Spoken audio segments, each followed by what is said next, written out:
ബിസ്മില്ലാഹിർ റഹ്മാനിർ റഹീം. അൽയൗമ അക്മൽതു ലക്കും ദീനകും വഅത്മംതു അലൈക്കും നിഅമതി വറദീതു ലക്കുമുൽ ഇസ്ലാമ ദീനാ. റബ്ബി ഇശ്റഹ് ലി സദ്രി വയസ്സിർ ലി അംരി വഹ്ലുൽ ഉഖ്ദതം മിൻ ലിസാനി യഫ്ഖഹു ഖൗലി. നമ്മേവരെയും സൃഷ്ടിക്കുകയും പരിപാലിക്കുകയും സദാസമയവും നമ്മെ കണ്ടുകൊണ്ടിരിക്കുന്ന അല്ലാഹു സുബ്ഹാനഹു വ തആലയുടെ വിധിവിലക്കുകൾ, നിയമനിർദ്ദേശങ്ങൾ, പ്രവാചകൻ സല്ലല്ലാഹു അലൈഹി വസല്ലമയുടെ സുന്നത്തുകൾ, നിർദ്ദേശങ്ങളെ ജീവിതത്തിൻ്റെ എല്ലാ രംഗത്തും പാലിച്ച് ജീവിതത്തിൽ പകർത്തി മുന്നോട്ട് പോകണേ എന്ന് എന്നോടെന്ന പോലെ ഓരോരുത്തരെയും ഓർമ്മപ്പെടുത്തുകയാണ്, വസിയത്ത് ചെയ്യുകയാണ്. ഒരു സത്യവിശ്വാസി എന്ന നിലക്ക് നാം എന്നും ആലോചിക്കേണ്ടതും നമ്മൾ ഉറപ്പുവരുത്തേണ്ടതുമായ ഒരു കാര്യമാണ്, നമ്മൾ യഥാർത്ഥ വഴിയിലൂടെയാണ് സഞ്ചരിക്കുന്നത്, സൽപാന്താവിലൂടെയാണ് സഞ്ചരിക്കുന്നത് എന്ന് നമുക്ക് കൃത്യമായ ഒരു ക്ലാരിറ്റിയും ഉറപ്പും അതിലുണ്ടാവേണ്ടതുണ്ട്. മനുഷ്യർക്ക് സഞ്ചരിക്കാനുള്ള നേരായ വഴി നബി സല്ലല്ലാഹു അലൈഹി വസല്ലമയിലൂടെ അല്ലാഹു സുബ്ഹാനഹു വ തആല കാണിച്ചു തന്നിട്ടുണ്ട്. ആ വഴിയെയാണ് നമ്മൾ സിറാത്തുൽ മുസ്തഖീം എന്ന് പറയുന്നത്. അതിനാണ് നമ്മൾ സിറാത്തുൽ മുസ്തഖീമിലൂടെ സഞ്ചരിപ്പിക്കണമേ എന്ന് നമ്മൾ പ്രാർത്ഥിക്കുന്നത്. വിശുദ്ധ ഖുർആനിലെ സൂറത്തു അൻആമിലെ 153-ാമത്തെ ആയത്തിൽ വിശുദ്ധ ഖുർആൻ പറയാണ്, റസൂലുള്ളാഹി സ്വല്ലല്ലാഹു അലൈഹി വസല്ലമയോട് പറയാണ്, വ അന്ന ഹാദാ സിറാത്തി മുസ്തഖീമ, ഇതാണ് എൻ്റെ നേരായ സിറാത്തുൽ മുസ്തഖീം, ഇതാണ് നേരെ ചൊവ്വായ വഴി. ഫത്തബിഊഹു, നിങ്ങൾ ആ വഴിയെ നിങ്ങൾ പിൻപറ്റുക, പിന്തുടരുക. എന്നിട്ട് റസൂലുള്ളാഹി പറയാണ്, വലാ തത്തബിഉസ് സുബുൽ, അതല്ലാത്ത മാർഗങ്ങളെ നിങ്ങൾ പിൻപറ്റരുത്, പിന്തുടരരുത്. ഫതഫറഖ ബികും അൻ സബീലി, ആ നേരായ മാർഗത്തിൽ നിന്ന് മറ്റു വഴികളിലേക്ക് നിങ്ങൾ പോയാൽ അള്ളാഹുവിന്റെ മാർഗത്തിൽ നിന്ന് നിങ്ങൾ അത് പിഴപ്പിച്ചു കളയും, ഭിന്നിപ്പിച്ചു കളയും. ദാലികും വസ്വാകും ബിഹി ലഅല്ലകും തത്തഖൂൻ, എന്നിട്ട് അല്ലാഹ് പറയാണ്, നിങ്ങൾ തഖ്വയുള്ളവരാകാൻ, സൂക്ഷ്മത പാലിക്കാൻ വേണ്ടി അവൻ നിങ്ങൾക്ക് നൽകിയ ഉപദേശമാണിത്. അപ്പോ സിറാത്തുൽ മുസ്തഖീമിലൂടെയാണ് നമ്മൾ സഞ്ചരിക്കേണ്ടത്. ആ സിറാത്തുൽ മുസ്തഖീം ഏതാണെന്ന് ലോകത്തിന്റെ പ്രവാചകൻ, അവസാനത്തെ പ്രവാചകൻ മുഹമ്മദ് നബി സല്ലല്ലാഹു അലൈഹി വസല്ലമ നമുക്ക് കൃത്യമായി കാണിച്ചു തന്നു. എന്നിട്ട് ഇതാണ് ആ നേരായ പാതയെന്ന് പഠിപ്പിച്ചു തന്നു. ഇവിടെ ഈ പാതയിൽ നിന്നും, സിറാത്തുൽ മുസ്തഖീമിൽ നിന്നും വ്യതിചലിക്കുന്നതിനെ നമ്മൾ അങ്ങേയറ്റം സൂക്ഷിക്കുകയും ജാഗ്രത കാണിക്കുകയും ചെയ്യേണ്ടതുണ്ട്. യഥാർത്ഥ പാതയിൽ നിന്നും മുസ്ലിങ്ങളെ തെറ്റിക്കാൻ ഇസ്ലാമിന്റെ പുറത്തുള്ളവരാണോ ശ്രമിക്കുന്നത്? ആ ശ്രമങ്ങളുണ്ട്. എന്നാൽ ഒരുപക്ഷെ അകത്തു നിന്നും പലപ്പോഴും നമ്മൾ ഇസ്ലാമിന്റെ യഥാർത്ഥ റൂട്ടിൽ നിന്ന്, വഴിയിൽ നിന്ന് തെറ്റിക്കാനുള്ള ശ്രമം, പൈശാചികമായ ശ്രമങ്ങൾ ഉണ്ടാകാറുണ്ട്. ഇവിടെ നബി സല്ലല്ലാഹു അലൈഹി വസല്ലമയോ അവിടുത്തെ അനുചരന്മാരായ, പ്രിയപ്പെട്ട അനുചരന്മാരായ സ്വഹാബാ കിറാമുകളോ പഠിപ്പിക്കാത്ത ആചാരങ്ങൾ, അത്തരം പുതിയതായ കാര്യങ്ങൾ ദീനിലേക്ക് കടത്തിക്കൂട്ടിയാണ് ഒരുപക്ഷെ ഇസ്ലാമിന്റെ ആ നേരായ വഴിയിൽ നിന്ന് ഒരുപക്ഷെ നമ്മൾ തെറിച്ചു പോവുക, മുസ്ലിങ്ങളെ വഴിതെറ്റിച്ചു പോവുക. ഇസ്ലാം ഒരിക്കലും പഠിപ്പിക്കാത്ത ഇത്തരം പുത്തനാചാരങ്ങളിലൂടെ ഈ സിറാത്തുൽ മുസ്തഖീം എന്ന നേരായ പാതയിൽ നിന്ന് നമ്മൾ വ്യതിചലിച്ചു പോകാനുള്ള സാധ്യതകളുണ്ട്. ഇത്തരം കാര്യങ്ങളിൽപ്പെട്ട ധാരാളം കാര്യങ്ങളിലുണ്ട്. അതാണ് നമ്മുടെ നാട്ടിൽ പലപ്പോഴും നടന്നുകൊണ്ടിരിക്കുന്ന പ്രവാചക സ്നേഹത്തിന്റെ പേരിൽ പലപ്പോഴും ഒരു ആചാരമായി നമ്മുടെ കേരളത്തിൽ, അതേപോലെ ചിലയിടങ്ങളിലൊക്കെ നടന്നുകൊണ്ടിരിക്കുന്ന ബിദ്അത്താണ്, പുത്തൻ ആശയമാണ്. യഥാർത്ഥത്തിൽ നബി ജനിച്ചു എന്നതിന്റെ പേരിൽ നബിദിനാഘോഷങ്ങൾ നമ്മൾ സംഘടിപ്പിക്കുന്നത് കാണാറുണ്ട്. യഥാർത്ഥത്തിൽ എന്തുകൊണ്ടാണ് അത് അനിസ്ലാമികമാണ്, അത് ആഘോഷിക്കരുത് എന്ന് എന്തുകൊണ്ടാണ് നമ്മൾ പറയുന്നത്? അതിന് ധാരാളം കാരണങ്ങളുണ്ട്. അതിലെ 12 കാരണങ്ങളാണ് ഇൻഷാ അല്ലാഹ് ഇന്നത്തെ ഖുതുബയിൽ നമ്മൾ പറയാൻ വേണ്ടി ഉദ്ദേശിക്കുന്നത്. എന്തുകൊണ്ടാണ് നമ്മൾ പ്രവാചക സ്നേഹം എന്താണ് എന്ന് നമ്മൾ കഴിഞ്ഞ ഖുതുബകളിൽ നമ്മൾ വിശദീകരിച്ചു. യഥാർത്ഥ പ്രവാചക സ്നേഹം, പ്രവാചകനോടുള്ള 5 ബാധ്യതകൾ കഴിഞ്ഞ ഖുതുബയിൽ നമ്മൾ സൂചിപ്പിച്ചു. ഇതെല്ലാം പ്രവാചക സ്നേഹത്തിന്റെ ഭാഗമായി ഉണ്ടാകേണ്ടതാണ്. എന്നാൽ പ്രവാചക സ്നേഹത്തിന്റെ പേരിലുള്ള നബിദിനാഘോഷം അതെന്തുകൊണ്ട് ആഘോഷിക്കുന്നില്ല? അതിനൊന്നാമത്തെ കാരണം നബി സല്ലല്ലാഹു അലൈഹി വസല്ലമയിലൂടെ അള്ളാഹു പൂർത്തിയാക്കിയ ഈ ഇസ്ലാം എന്ന മതത്തിൽ അങ്ങനെ ഒരു ആചാരം പഠിപ്പിക്കപ്പെട്ടിട്ടില്ല എന്നുള്ളതാണ്. ആ ദീനിൽ നബിദിനാഘോഷം എന്ന ഒരു ആരാധന പഠിപ്പിക്കപ്പെട്ടിട്ടില്ല എന്നുള്ളതാണ്. കാരണം സൂറത്തുൽ മായിദയിലെ 3-ാമത്തെ ആയത്ത്, ഹജ്ജത്തുൽ വിദായിൽ പ്രവാചകൻ ഇറങ്ങിയ ആയത്താണ് എന്ത്? അൽ യൗമ അക്മൽതു ലക്കും ദീനക്കും, ഇതാ ഇന്നേ ദിവസം നിങ്ങൾക്ക് നിങ്ങളുടെ മതം ദീനിതാ പൂർത്തീകരിച്ചു തന്നിരിക്കുന്നു. വ അത്മംതു അലൈക്കും നിഅമതി, എന്റെ അനുഗ്രഹത്തെ ഇതാ നിങ്ങൾക്ക് പൂർത്തീകരിച്ചു തന്നിരിക്കുന്നു. വ റദീതു ലക്കുമുൽ ഇസ്ലാമ ദീന, ഇസ്ലാമിനെ ഇതാ ദീനായി നിങ്ങൾക്ക് ഞാൻ തൃപ്തിപ്പെട്ടു തന്നിരിക്കുന്നു. അപ്പോ ആ പൂർത്തീകരിച്ച ദീനിൽ ഇങ്ങനെ ഒരു ആചാരമില്ല. ആ തൃപ്തിപ്പെട്ട ഇസ്ലാം ദീനിൽ ഇങ്ങനെ ഒരു കാര്യമില്ല. ഇതാണ് ഒന്നാമത്തെ കാരണം. 2, നബിദിനാഘോഷം എന്നത് നബി സല്ലല്ലാഹു അലൈഹി വസല്ലമ പഠിപ്പിച്ചിട്ടില്ലാത്ത ഒരു പുത്തനാചാരമാണ്.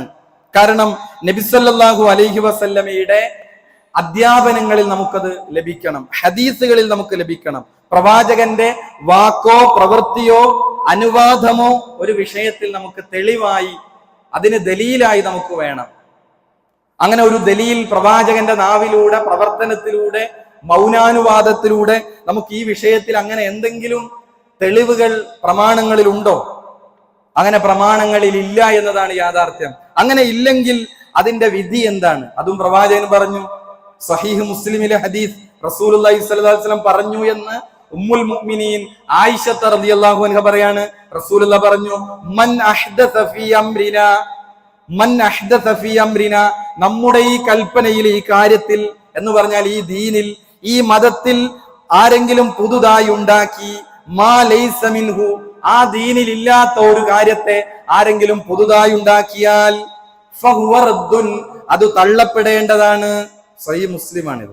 മറ്റൊരു ഹദീസിൽ കാണാം, മൻ അമില അമലൻ, ആരെങ്കിലും ഒരു പ്രവർത്തനം പ്രവർത്തിച്ചു, ലൈസ അലൈഹി അംറുന, നമ്മുടെ ഈ ദീനിലില്ലാത്ത ഒരു കാര്യമാണ്, ഫഹുവ റദ്ദുൻ, അത് തള്ളപ്പെടേണ്ടതാണ്. അപ്പൊ രണ്ടാമത്തെ കാരണം ഇതാണ്. ഒന്ന്, ഇസ്ലാം ദീൻ, പൂർത്തീകരിക്കപ്പെട്ട ഇസ്ലാം ദീനിൽ അങ്ങനെ ഒരു ആചാരമില്ല. മറ്റൊന്ന്, പ്രവാചകന്റെ അധ്യാപനങ്ങളിൽ എവിടെയും അത്തരം ഒരു ആചാരത്തെ പറ്റി പറയുന്നില്ല. മൂന്നാമത്തെ കാരണം, 4 ഖലീഫമാരും സഹാബത്തും ഇത് പരിചയമില്ല, അവർക്കൊന്നും ഇത് പരിചയമില്ല. പ്രവാചകനു ശേഷം ഖുലഫാഉ റാഷിദുകൾ എന്ന് പറയുന്ന 4 ഖലീഫമാർ, അബൂബക്കർ സിദ്ദീഖ് റളിയല്ലാഹു അൻഹു, ഉമർ ബിൻ ഖത്താബ് റളിയല്ലാഹു അൻഹു, ഉസ്മാൻ ബിൻ അഫ്ഫാൻ റളിയല്ലാഹു അൻഹു, അലി ബിൻ അബി ത്വാലിബ് റളിയല്ലാഹു അൻഹു.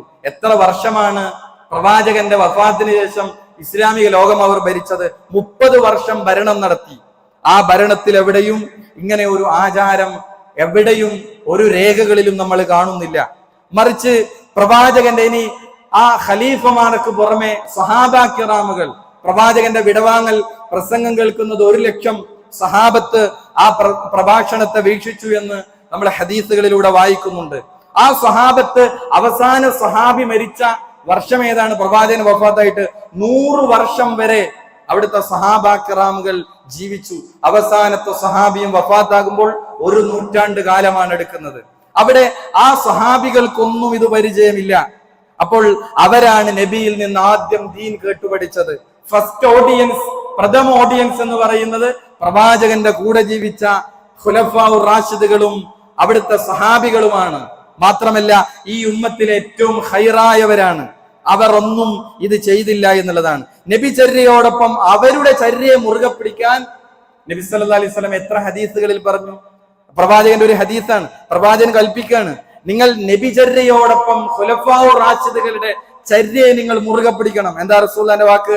ഫഇന്നഹു മൻ യഇശ് മിൻകും ബഅദി, എന്റെ കാലശേഷം നിങ്ങളിൽ ആരെങ്കിലും ജീവിക്കുകയാണെങ്കിൽ ഫസയറ ഇഖ്തിലാഫൻ കസീറ, നിങ്ങൾ ധാരാളം അഭിപ്രായ ഭിന്നതകൾ കാണും, അഭിപ്രായ വ്യത്യാസങ്ങൾ നിങ്ങൾ കാണുക തന്നെ ചെയ്യും. ഫഅലൈക്കും ബിസുന്നതി, നിങ്ങൾ എന്റെ സുന്നത്തിനെ മുറുകെ പിടിക്കണം. വസുന്നത്തിൽ ഖുലഫായിൽ മഹ്ദിയീന റാഷിദീൻ, നിങ്ങൾ സച്ചരിതരായ എന്റെ പിൻഗാമികളുടെ ചര്യ പിൻപറ്റുക. അതാണ് 4 ഖലീഫമാരുടെ ചര്യ. തമസ്സകൂ ബിഹാ, നിങ്ങൾ അതിനെ മുറുകെ പിടിക്കുക. വഅദ്ദു അലൈഹാ ബിന്നവാജിദ്, എങ്ങനെയാണ് കടിച്ചു? അണപ്പല്ല് കൊണ്ട് കടിച്ചു പിടിക്കുക എന്നാണ്. അണപ്പല്ല് എന്ന് പറഞ്ഞാല് നമ്മുടെ പല്ലിൽ നമുക്ക് ശക്തമായി കിട്ടുന്ന ഒരു ഭാഗമാണ്. അണപ്പല്ല് കൊണ്ട് നിങ്ങൾ അതിനെ കടിച്ചു പിടിക്കുക. എന്നിട്ട് റസൂലുള്ള ഒരു ഉണർത്തൽ നൽകി, ദീനിൽ പുതുതായി കടത്തിക്കൂട്ടുന്ന കാര്യങ്ങളെ നിങ്ങൾ സൂക്ഷിക്കണം. എല്ലാ പുതുനിർമ്മിതികളായ കാര്യങ്ങളും പുത്തനാചാരങ്ങളാണ്, ബിദ്അത്താണ്. വകുല്ല ബിദ്അത്തിൻ ദലാല, എല്ലാ ബിദ്അത്തുകളും വഴികേടാണ്, ദലാലത്താണ്. ഇതുകൊണ്ടാണ് മൂന്നാമത്തെ കാരണം ഇതാണ്. 4 ഖലീഫമാർക്കോ അതേപോലെ സ്വഹാബത്തിനോ അത് പരിചയമില്ല, അവർ ആഘോഷിച്ചതായി രേഖകളിൽ എവിടെയുമില്ല. കാരണം 4ാമത്തെ പോയിന്റ് എന്താണ്? നബിയുടെ ഭാര്യമാർ ആരും ഇത് ചെയ്തത്, ഉമ്മഹാത്തുൽ മുഅ്മിനീൻ എന്നറിയപ്പെടുന്ന അവിടുത്തെ പ്രവാചക ഭാര്യമാർ, മുഅ്മിനീങ്ങളുടെ ഉമ്മമാർ, പ്രവാചക വഫാത്തിന് ശേഷം 55 വർഷം അവർ ജീവിച്ചു. അവസാനത്തെ പ്രവാചകന്റെ ഭാര്യയും മരിക്കുമ്പോൾ 55 വർഷം, സഹാബത്തിന്റെ കാലം കഴിയുമ്പോൾ 100 വർഷം, പിന്നെ അതേപോലെ ഖുലഫാഉ റാഷിദുകൾ ഭരണം നടത്തിയത് 30 കൊല്ലം. ഇവിടെ എവിടെയും ഒരു രേഖകളിലും നമ്മൾ ഇത്തരം ഒരു ആഘോഷം അവർ ആഘോഷിച്ചതായി കാണുന്നില്ല. അവർക്ക് പ്രവാചക സ്നേഹമില്ല എന്ന് നമ്മൾ അവരെ കുറ്റപ്പെടുത്തുമോ? പ്രവാചകന്റെ ഭാര്യമാരെ, അവിടുത്തെ ഖുലഫാഉ റാഷിദുകളെ, സഹാബ കിറാമുകളെ ഒരിക്കലുമില്ല. മറിച്ച് അത് മറ്റൊരു ഭാഗമാണ്. പ്രവാചക സ്നേഹം അവരുടെ ജീവിതത്തിൽ നെഞ്ചേറ്റിയവരാണ്, പക്ഷെ അവരാരും ചെയ്തില്ല. താബികളോ തബൗ താബിയങ്ങളോ ചെയ്തില്ല. ആരാണ് താബികൾ? സഹാബികളുടെ കാലശേഷം വന്നവരാണ് താബികൾ. തബൗ താബിയങ്ങളാണ് അവരുടെ കാലശേഷം വന്നവർ. അങ്ങനെ 3 തലമുറകൾ. ഈ 3 തലമുറകൾ എന്തുകൊണ്ടാണ് നമ്മൾ പ്രത്യേകം എടുക്കുന്നത്? നബി അവരെ പ്രത്യേകം ഹദീസിൽ എടുത്തു പറഞ്ഞു, ഖൈറുൻ നാസി ഖർനി, എന്റെ തലമുറയാണ് മനുഷ്യരെ ഏറ്റവും നല്ല തലമുറ, അത് സഹാബികളാണ്. എന്നിട്ടോ സുമ്മല്ലദീന യലൂനഹും, പിന്നീട് അവരെ തുടർന്നു വന്നവർ, അതാണ് താബികൾ. സുമ്മല്ലദീന യലൂനഹും, പിന്നെ അവരെ തുടർന്നു വന്നവർ, അവരാണ് തബൗ താബികൾ. അപ്പൊ ഈ 3 തലമുറകളും ഇത് ആചരിച്ചിട്ടില്ല. ഇതാണ് 4ാമത്തെ കാരണം. 5, ഇവരാരും ചെയ്യാത്ത ഒരു കാര്യം ദീനിൽ പുതുതായി ചേർക്കുന്നതിലൂടെ എന്താണ് സംഭവിക്കുന്നത്? അപ്പോ പ്രവാചകന് പരിചയമില്ല, ഇസ്ലാം ദീനിലില്ല, ഖുലഫാഉ റാഷിദുകൾ ചെയ്തില്ല, സഹാബകൾ ചെയ്തില്ല, ഉമ്മഹാത്തുൽ മുഅ്മിനീൻ ചെയ്തില്ല, താബിഈങ്ങൾ ചെയ്തില്ല, തബൗ താബിഈങ്ങൾ ചെയ്തില്ല. ഈ ചെയ്യാത്തൊരു കാര്യം പുതുതായി ചേർക്കുന്നതിലൂടെ പ്രവാചകൻ ദീന് പൂർത്തീകരിച്ചിട്ടില്ല എന്ന വാദമാണ് യഥാർത്ഥത്തിൽ ഇത് നല്ലതാണെന്ന് പറയുന്നതിലൂടെ സംഭവിക്കുന്നത്.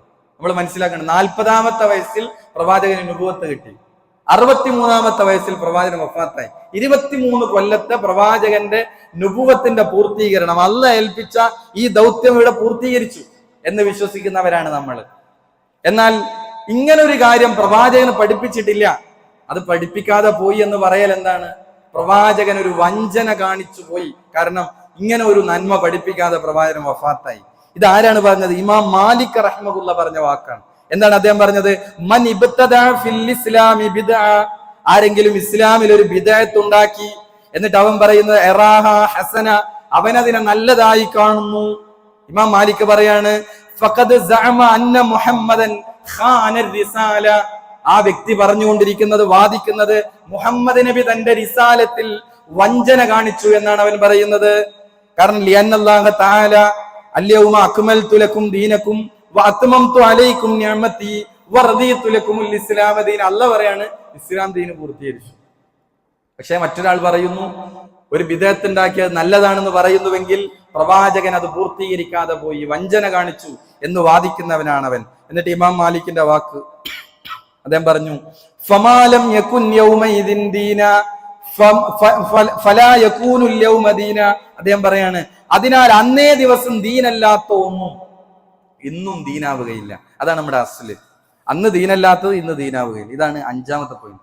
6ാമത്തെ പോയിന്റ് എന്താണ് ഇത് ആഘോഷിക്കാതിരിക്കാനുള്ള കാരണങ്ങളിൽ 6ാമത്തെ കാരണം, ഇത്തരം ആഘോഷങ്ങൾ യഥാർത്ഥത്തിൽ ഷിയാക്കളിൽ നിന്നും ജൂതന്മാരുടെ സൃഷ്ടിയായി കടന്നു വന്ന ആചാരങ്ങളായിട്ടാണ് ചരിത്രം പരിശോധിക്കുമ്പോൾ നമുക്ക് കാണുന്നത്.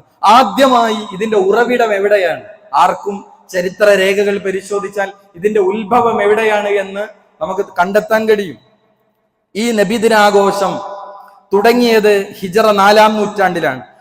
ഹിജറ 322 ശേഷം 4-ാം നൂറ്റാണ്ടിൽ ഷിയാക്കളിലെ ഫാത്തിമിയ വിഭാഗത്തിൽപ്പെട്ട ഉബൈദി ഭരണാധികാരികളാണ് ആദ്യമായി ഇത്തരം കാര്യങ്ങൾ തുടങ്ങിയത്. പിന്നെ ഹിജറ 7-ാം നൂറ്റാണ്ടിൽ, കൃത്യമായി പറഞ്ഞാൽ ഹിജറ 600-ൽ 7-ാം നൂറ്റാണ്ടിൽ 600-കൾക്ക് ശേഷം ഈജിപ്തിലെ ഇർബൽ ഭരിച്ച മുളഫർ രാജാവാണ് മുസ്ലിം ഉമ്മത്തിലേക്ക് വ്യാപകമായി ഈ ഒരു സെലിബ്രേഷൻ ആഘോഷമാക്കി കൊണ്ടുവന്നത്. അപ്പം ആദ്യ 3 ഖലീഫമാർ, നമ്മുടെ ഉമ്മ ആയിഷ റളിയല്ലാഹു അൻഹ അടക്കമുള്ള സ്വഹാബികളെ വിമർശിക്കുകയും അവർ കാഫിറുകളും നരകാവകാശികളും എന്ന് പറയുന്ന ഷിയാക്കളുടെ ആചാരമാണ് യഥാർത്ഥത്തിൽ ഇത്തരം ജന്മദിനാഘോഷങ്ങൾ. അവരുടെ പ്രവാചകന്മാരുടെ ആഘോഷങ്ങൾ അവർ കൊണ്ടുവന്നു. അതുകൊണ്ടാണ് അവരാണ് ഇതിന്റെ തുടക്കം. 6-ാമത്തെ കാരണം. 7-ാമത്തത് മുൻഗാമികളും പിൻഗാമികളുമായ അഹ്ലുസുന്നത്തി വൽ ജമാഅയുടെ പണ്ഡിതന്മാർ, ആ അഹ്ലുസുന്നയുടെ തലമുതിർന്ന പണ്ഡിതന്മാരെ എടുത്തു നോക്കിയാൽ ആ പണ്ഡിതന്മാർക്കൊന്നും പരിചയമില്ലാത്ത ഒരു പ്രവർത്തനം. ഇമാം ഷാഫിഈ റഹിമഹുല്ലാ അടക്കമുള്ള മദ്ഹബിന്റെ ഇമാമുകൾ, നമുക്കറിയാം വിശുദ്ധ ഖുർആൻ കഴിഞ്ഞാൽ ഏറ്റവും സ്വീകാര്യമായി മുസ്ലിം ഉമ്മത്ത് കാണുന്ന ഹദീസ് ഗ്രന്ഥങ്ങൾ ക്രോഡീകരിച്ച ഇമാം ബുഖാരി റഹിമഹുല്ലാ, ഇമാം മുസ്ലിം റഹിമഹുല്ലാ, അതേപോലെ മറ്റ് ഹദീസ് ഗ്രന്ഥങ്ങളുടെ രചയിതാക്കൾ, അതേപോലെ ആധികാരികമായ മുഫസ്സിറുകളുടെ രചയിതാക്കൾ, മുഫസ്സിറുകൾ, ഇവർക്കാർക്കും പരിചയമില്ല. ഇതാണ് 7-ാമത്തെ കാരണം. അതുകൊണ്ടാണ് നമ്മളത് ചെയ്യാത്തത്. ഇവർക്കാർക്കും പരിചയമില്ല. 8-ാമത്തെ കാരണം എന്താണ്? നബിദിനം ആഘോഷിക്കുന്നതിൽ നബിയോടുള്ള മുഹബ്ബത്ത് പ്രകടമാകുന്നില്ല. പ്രകടമാകേണ്ടത് യഥാർത്ഥത്തിൽ പ്രവാചകന്റെ അധ്യാപനങ്ങളെ ഏറ്റെടുക്കുമ്പോഴാണ്. എന്ന് പറഞ്ഞ പ്രവാചകൻ ജീവിച്ച് കാണിച്ച ഒരു മാതൃകയുണ്ട്. ആ മാതൃകയെ സംസാരത്തിൽ എങ്ങനെയാണ് പ്രവാചകൻ, ഭാര്യമാരോട് എങ്ങനെയാണ് പ്രവാചകൻ ഒരു ലീഡർഷിപ്പിൽ പ്രവാചകൻ എങ്ങനെയായിരുന്നു, പ്രവാചകന്റെ സ്വഭാവം, പ്രവാചകൻ മക്കളോട് എങ്ങനെയായിരുന്നു, പ്രവാചകൻ തന്റെ സുഹൃത്തുക്കളോട് എങ്ങനെയായിരുന്നു, അയൽവാസികളോട് എങ്ങനെയായിരുന്നു, അങ്ങനെ സൈന്യാധിപൻ എന്ന നിലക്ക് പ്രവാചകൻ എല്ലാ രംഗത്തും പ്രവാചകൻ സല്ലല്ലാഹു അലൈഹി വസല്ലമയിൽ നമുക്ക് മാതൃകയുണ്ട്. ലഖദ് കാന ലക്കും ഫീ റസൂലില്ലാഹി ഉസ്വത്തുൻ ഹസന, ഏറ്റവും നല്ല മാതൃക പ്രവാചകനിലുണ്ട്. ആ മാതൃക പിൻപറ്റുന്നതിലൂടെയാണ് നമുക്ക് പ്രവാചക സ്നേഹമുള്ളത്. അതല്ലാതെ സ്നേഹം അത് ആഘോഷങ്ങളിലൂടെ പ്രകടിപ്പിക്കുമ്പോഴല്ല. കുല്ലിൻ കുന്തും തുഹിബ്ബൂനല്ലാഹ ഫത്തബിഊനി, വിശുദ്ധ ഖുർആനിലെ ആയത്താണ്. അല്ല, ഈ ആയത്തിനെ വിശദീകരിക്കുമ്പോ ഇബ്നു കസീർ റഹിമഹുല്ലാ പറയുന്നത് അള്ളാഹിനോടുള്ള സ്നേഹമുണ്ടെന്ന് വാദിക്കുകയും എന്നാൽ റസൂലിന്റെ മാർഗം അവലംബിക്കാതിരിക്കുകയും ചെയ്യുന്നവർക്കെതിരാണ് ഈ ആയത്ത്. അപ്രകാരം പറയുന്നവൻ അവന്റെ എല്ലാ വാക്കുകളിലും അവസ്ഥകളിലും റസൂലിന്റെ പാതയെ പിൻപറ്റും വരെ അവന്റെ വാദത്തിൽ കള്ളം പറയുന്നവനാണ്. സ്നേഹമുണ്ട് എന്നവൻ കള്ളം പറയുകയാണ്. അവന്റെ വേഷത്തിൽ പ്രവാചക സ്നേഹമുണ്ടോ? അവന്റെ സുന്നത്തിൽ പ്രവാചകൻ പഠിപ്പിച്ചതാണ് താടി വളർത്തുക, നെര്യാണിക്ക് മേലെ വസ്ത്രം ധരിക്കുക. പ്രവാചകന്റെ വേഷവും പ്രവാചകന്റെ സംസാരവും ഒക്കെ പ്രവാചകൻ പഠിപ്പിച്ച ഒരുപാട് സുന്നത്തുകൾ. ആ സുന്നത്തുകൾ നമ്മുടെ ജീവിതത്തിലുണ്ടോ? പ്രവാചക സ്നേഹം ഉണ്ടെന്ന് നമുക്ക് പറയാം. പക്ഷെ പലപ്പോഴും നമസ്കാരം കൃത്യമായി നിർവഹിക്കുന്നില്ല, സുന്നത്തുകൾ എടുക്കുന്നില്ല. എന്നിട്ട് പ്രവാചക സ്നേഹം നമുക്കുണ്ടെന്ന് പറയുന്നു, അതിന്റെ സുന്നത്തുകൾ എവിടെയുമില്ല. അതെല്ലാം പാലിക്കുന്നവർ പ്രവാചക സ്നേഹമില്ലാത്തവരായി മാറുകയും ചെയ്യുന്ന ദുരവസ്ഥയാണ് പലപ്പോഴും കഴിയുന്നത്. 9-ാമത്തെ പോയിന്റ് എന്താണ്? 9-ാമത്തെ പോയിന്റ്, പ്രവാചകന്റെ ജന്മദിനം ആഘോഷിക്കുക എന്നത് യഥാർത്ഥത്തിൽ നേരത്തെ നമ്മൾ സൂചിപ്പിച്ചതുപോലെ റസൂലുള്ളാഹി സ്വല്ലല്ലാഹു അലൈഹി വസല്ലമ അമിതമായ പുകഴ്ത്തലുകളെ, മറ്റുള്ള അന്യമതസ്ഥരെ അനുകരിക്കുന്നത് പ്രവാചകൻ എതിർത്തു. ജൂത ക്രൈസ്തവരുടെ ആഘോഷങ്ങൾ, മറ്റ് മതവിഭാഗങ്ങളുടെ ആഘോഷങ്ങളെ, സെലിബ്രേഷനുകളെ ആചാരവുമായി അവരുടെ ആരാധനകളുമായി ബന്ധപ്പെട്ട് നിൽക്കുന്ന ആഘോഷങ്ങൾ നമുക്ക് ആഘോഷിക്കാൻ പാടുണ്ടോ? ഒരിക്കലുമില്ല. ലക്കും ദീനുക്കും വലിയ ദീൻ. നമ്മൾ ജീവിക്കുന്ന രാജ്യം ഒരു ജനാധിപത്യ രാജ്യമാണ്. അവിടെ ഓരോരുത്തർക്കും മതമനുസരിച്ച് ജീവിക്കാം, ആ മതമനുസരിച്ച് അവരുടെ വിശ്വാസം അനുസരിച്ച് ആഘോഷിക്കാം. പക്ഷെ മുസ്ലിമിന് അവനൊരു ഐഡന്റിറ്റി ഉണ്ട്. ആ ആഘോഷങ്ങളിൽ നിന്ന് പൂർണ്ണമായി വിട്ടു നിൽക്കുന്നത്. കാരണം നമ്മുടെ വിശ്വാസത്തിനെതിരാണ്, ഏകദൈവ വിശ്വാസത്തിന് എതിരാണ് മറ്റ് ആഘോഷങ്ങൾ എന്നത് നമ്മൾ മനസ്സിലാക്കുന്നു. പക്ഷെ മുസ്ലിം ഉമ്മത്തിലെ വിദ്യാർത്ഥികൾ, യുവാക്കൾ, യുവതികൾ അതിനോട് ഐക്യദാർഢ്യം പ്രകടിപ്പിക്കുന്ന വളരെ സങ്കടകരമായ അവസ്ഥകൾ നമ്മുടെ സമൂഹത്തിൽ വ്യാപകമായി നമ്മൾ കാണുന്നു. അത് കേവലം ഒരു ആഘോഷമല്ല, അതിന്റെ പിന്നിൽ അവരുടെ മതപണ്ഡിതന്മാർ തന്നെ അവർക്ക് വിശ്വാസപരമായ അതിന് ബന്ധമുണ്ടെന്ന് പറഞ്ഞു. പിന്നെ എന്തിനു നമ്മൾ ആഘോഷിക്കണം? നമുക്ക് 2 ആഘോഷങ്ങൾ റഹ്മാനായ റബ്ബ് നിശ്ചയിച്ചു, അത് മാത്രമാണ് നമുക്ക് ആഘോഷം. മുസ്ലിങ്ങൾ അത്തരം കാര്യങ്ങൾ ചെയ്യുക എന്നത് പ്രവാചകൻ പറഞ്ഞെന്താ? മൻ തശബ്ബഹ ബിഖൗമിൻ, ആരെങ്കിലും ഒരു വിഭാഗത്തോട് സാദൃശ്യപ്പെട്ടാൽ അവനെ പറ്റി റസൂൽ പറഞ്ഞത് ഫഹുവ മിൻഹും, അവൻ അവരിൽപ്പെട്ടവനാണ്. ആ ആഘോഷിക്കുന്നവൻ ആ നിലക്ക് അവരുടെ വേഷം ധരിച്ച് അവരുടെ സെലിബ്രേഷനുകളിൽ ചാടുന്ന അവരിൽപ്പെട്ടവനാണ്, സാദൃശ്യപ്പെട്ടവൻ അവരിൽപ്പെട്ടവരാണ് എന്നാണ് നബി സല്ലല്ലാഹു അലൈഹി വസല്ലം പറഞ്ഞത്. ഇതാണ് 9ാമത്തെ കാരണം. 10ാമത്തെ കാരണം പലപ്പോഴും ഇതിന് പറയാറുള്ള ഭൂരിഭാഗം ചെയ്യുന്നു എന്നതാണ്. യഥാർത്ഥത്തിൽ ഭൂരിപക്ഷം ചെയ്യുന്നു എന്നത് ദീനിൽ എവിടെയും അങ്ങനെ ഒരു തെളിവല്ല. 100ൽ 2 ആളാണ് തെളിവുകളുടെ കൂടെ നിൽക്കുന്നതെങ്കിൽ 98 ശരി എന്ന് എവിടെയെങ്കിലും ഉണ്ടോ? ഇല്ല. അങ്ങനെയാണെങ്കിൽ നൂഹ് നബി അലൈഹി ഇസ്ലാമിന്റെ കാലഘട്ടം, ഇബ്രാഹിം നബി അലൈഹി ഇസ്ലാമിയുടെ കാലഘട്ടം, അവിടുത്തെ മെജോറിറ്റി ഒരു ഷിർക്കിനെയും അതേപോലെ തന്നെ അത്തരം ബഹുദൈവാരാധനയെ പ്രൊമോട്ട് ചെയ്യുന്നവരാണ്. വിരലിലെണ്ണാവുന്ന ആളുകൾ മാത്രമാണ് സത്യത്തിന്റെ കൂടെ ഉള്ളത്. അങ്ങനെയാണ് അത് ശരിയാകണ്ടേ? അത് ശരിയല്ല. കാരണം തെളിവുകളോട് ചേർന്നു നിൽക്കുന്ന സത്യത്തിന്റെ കൂടെയാണ് നിൽക്കേണ്ടത്. ഭൂരിഭാഗം മുസ്ലിങ്ങൾ ചെയ്യുന്നുണ്ടല്ലോ എന്ന ന്യായം ഇതിന് തെളിവല്ല. അതേപോലെ ഇസ്ലാമിലെ അനുഷ്ഠാനങ്ങൾക്ക് പ്രമാണങ്ങളാണ് തെളിവ്. തെറ്റു ചെയ്യുന്നവർ ഭൂരിഭാഗം നമ്മെ വഴിപിഴപ്പിക്കും. വിശുദ്ധ ഖുർആന്റെ ആയത്താണ് വൈൻ തുതി അക്സറ മൻ ഫിൽ അർളി യുദില്ലുക അൻ സബീലില്ലാഹ്, ഭൂമിയിലുള്ളവരിൽ അധിക പേരെയും നീ അനുസരിക്കുന്ന പക്ഷം അള്ളാന്റെ മാർഗത്തിൽ നിന്നും നിന്നെ അവർ തെറ്റിച്ചു കളയുന്നതാണ്. അവർ ഊഹത്തെ മാത്രമാണ് പിന്തുടരുന്നത്. ഊഹം, എവിടെയും എവിഡൻസുകളില്ല, പ്രമാണ രേഖകളിൽ എവിടെയുമില്ല. ഊഹത്തെയാണ് അവർ പിൻപറ്റുന്നത്. ഇൻഹും ഇല്ലാ യഖ്റുസൂൻ, അവർ അനുമാനിക്കുക മാത്രമാണ്. അങ്ങനെയൊക്കെ ചെയ്യാം, അത് നല്ലതല്ലേ, അത് അങ്ങനെയല്ലേ, ഇങ്ങനെയല്ലേ എന്ന അനുമാനങ്ങൾ മാത്രമാണ് അത്തരം കാര്യങ്ങൾക്കുള്ളത് എന്നുള്ളതാണ്. അതേപോലെ തന്നെ ഇത്തരം ആഘോഷങ്ങൾ പലപ്പോഴും 11ാമത്തെ കാരണം, ഇത്തരം ആഘോഷങ്ങൾ തിന്മകളും അനാവശ്യമായ കാര്യങ്ങളിൽ നിന്നും ഇത് മുക്തമല്ല. ഇത്തരം ഇടങ്ങളിലൊക്കെ തിന്മകൾ കടന്നുകൂടുന്നു. നബിയുടെ പേര് പറഞ്ഞുള്ള ആഘോഷത്തിന്റെ പേരിൽ നടക്കുന്നത് പലതും പേക്കൂത്തുകളാണ്. പലരും അന്യമതസ്ഥരോട് പൂർണ്ണമായും ഐക്യദാർഢ്യം കാണിക്കുന്ന പല ഏർപ്പാടുകൾ, അതേപോലെ പ്രവാചകൻ വഴി മുടക്കരുത് എന്ന നിരവധി ഹദീസുകൾ, ഇമാത്തുൽ അദാ അനി ത്വരീഖ്, നിങ്ങൾ വഴിയിലെ മാലിന്യങ്ങൾ, ഉപദ്രവങ്ങൾ നീക്കം ചെയ്യണം, വഴിയോടുള്ള ബാധ്യതയാണ്.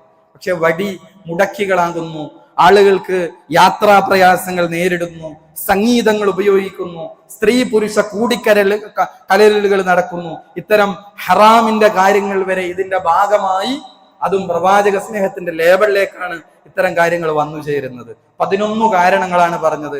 അതുകൊണ്ട് നമുക്ക് ഹക്കിനോടാണ് പ്രതിബദ്ധതയുള്ളത്, നമുക്ക് പ്രമാണങ്ങളോടാണ് പ്രതിബദ്ധതയുള്ളത്. അതുകൊണ്ട് തന്നെ ബിദ്അത്തുകളിൽ നിന്ന് വിട്ടുനിൽക്കുകയും യഥാർത്ഥ പ്രവാചക സ്നേഹികളായി മുന്നോട്ട് പോകാൻ നമുക്ക് സാധിക്കണം. അള്ളാഹു തൗഫീഖ് നൽകി അനുഗ്രഹിക്കുമാറാകട്ടെ.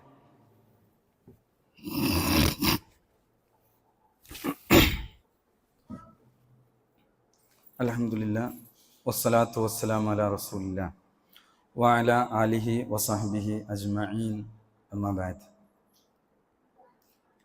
അല്ലാഹു സുബ്ഹാനഹു വ തആലയുടെ വിധിവിലക്കുകൾ, നിയമനിർദ്ദേശങ്ങൾ ജീവിതത്തിൻ്റെ എല്ലാ രംഗത്തും പാലിക്കണേ എന്ന് ഒരിക്കൽ കൂടി ഓർമ്മപ്പെടുത്തുകയാണ്. നമ്മൾ 12ാമത്തെ കാരണം, പലപ്പോഴും ഇതിൻ്റെ ഭാഗമായി, ഇത്തരം ആഘോഷങ്ങളുടെ ഭാഗമായി ചൊല്ലപ്പെടുന്ന മൗലിദ് കിതാബുകളിൽ നബിയെക്കുറിച്ചുള്ള അമിതമായ പുകഴ്ത്തലുകളും നബിയോട് നേരിട്ടുള്ള പ്രാർത്ഥനകളും വരെ നമ്മൾ കാണുന്നു.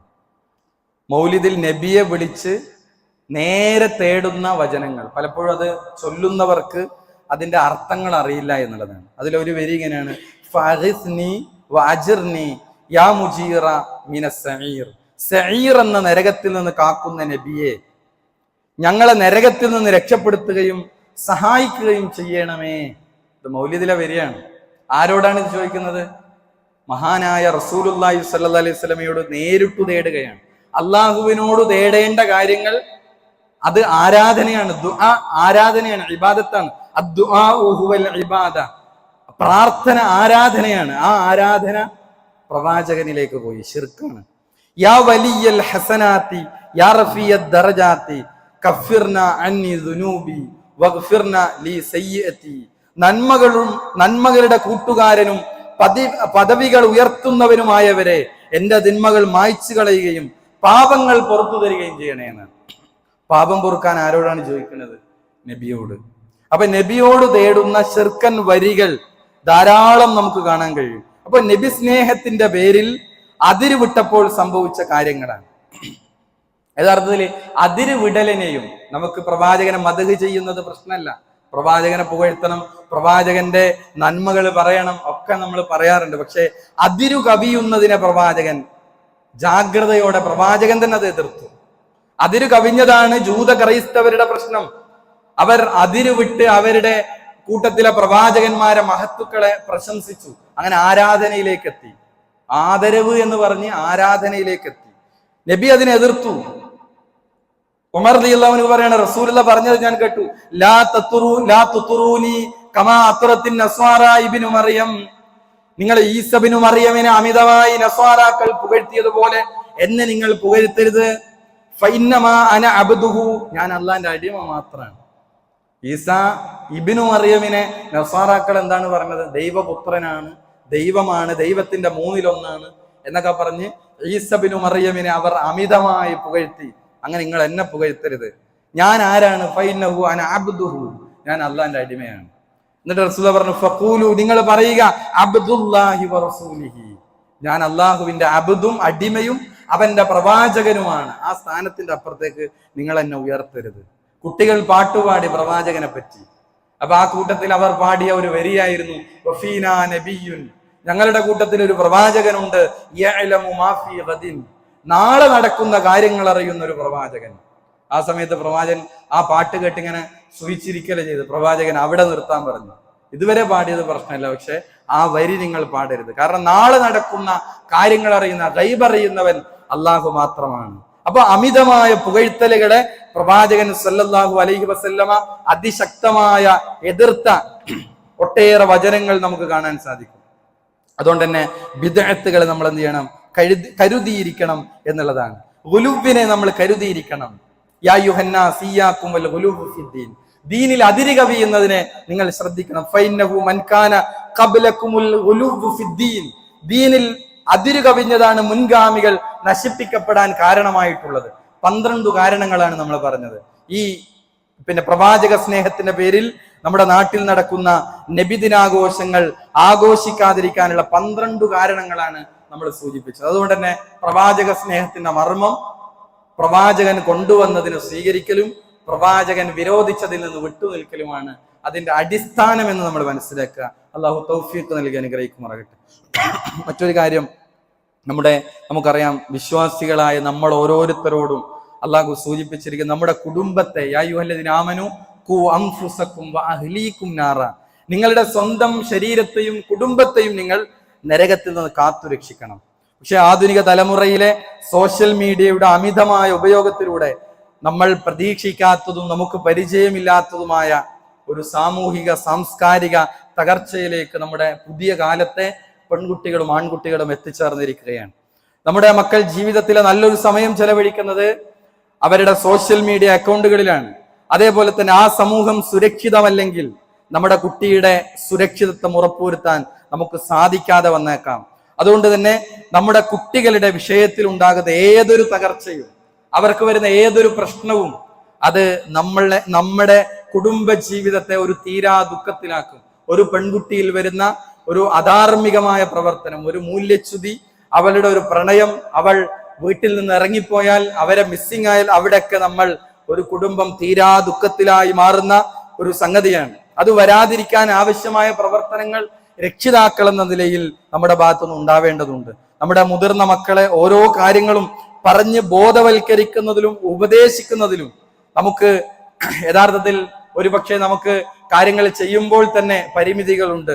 എന്നാൽ ഇത്തരം അവർക്ക് ബോധവൽക്കരണങ്ങൾ നൽകുന്ന പ്രോഗ്രാമുകളിലേക്ക് നമ്മൾ അവരെ എത്തിക്കുക എന്നുള്ളതാണ്. അതിനുവേണ്ടിയാണ് 27-ാം തീയതി ഈ സ്കൂൾ ക്ലാസ്സുകളൊക്കെ വെക്കേഷനുള്ള സമയത്ത് അവർക്ക് വേണ്ടി പ്രത്യേകമായി അവരുടെ ലക്ഷ്യബോധം ഉണ്ടാക്കി കൊടുക്കുന്ന, കൃത്യമായ ബോധവൽക്കരണം നൽകുന്ന, പെൺകുട്ടികൾ മാത്രമായി അവർ മാത്രം മനസ്സിലാക്കേണ്ട ധാരാളം വിഷയങ്ങൾ ഉണർത്തുന്ന അതിഗംഭീരമായ ഒരു പ്രോഗ്രാം ഒരു 9 മണി മുതൽ 4:30 വരെ നീണ്ടു നിൽക്കുന്ന വാരം ഇൻഡോർ സ്റ്റേഡിയത്തിൽ, മുണ്ടയാട് ഇൻഡോർ സ്റ്റേഡിയത്തിൽ വെച്ച് നടക്കുന്ന വിദ്യാർത്ഥിനി സമ്മേളനം.